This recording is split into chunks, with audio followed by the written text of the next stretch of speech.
आजकाल लग्न म्हणजे लाखो रुपयांचा खर्च, मोठा हॉल, डीजे, डेकोरेशन, फूड. पण जर मी तुम्हाला सांगितलं एका जोडप्याने फक्त 150 रुपयात लग्न केले, तर तुम्हाला विश्वास बसेल का?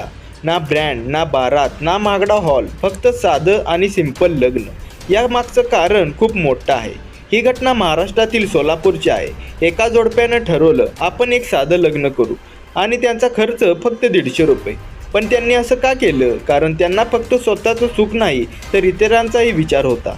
त्यांनी ठरवलं लग्नावर खर्च करण्यापेक्षा गरीब लोकांची मदत करूया. आज जिथे लोक लाखो रुपये खर्च करतात तिथे या जोडपानं दाखवलं की खरं सुख पैशात नसतं तर ते विचारात असतं. हा फक्त एक लग्न नाही, हा तर एक संदेश आहे की आपण सोसायटीसाठी काहीतरी करू शकतो. थोडा खर्च कमी करून आपण कोणाचंही आयुष्य बदलू शकतो. आज त्यांचं लग्न सिंपल होतं, पण त्यांनी विचार खूप मोठा केला आणि म्हणूनच हा व्हिडिओ लोकांच्या मनात भिडतोय. तुम्ही असे कराल का? कमेंट्समध्ये नक्कीच सांगा. आणि व्हिडिओ आवडला तर लाईक आणि शेअर देखील करा. तर मिळूया आणखी एका नव्या व्हिडिओमध्ये. तोपर्यंत धन्यवाद.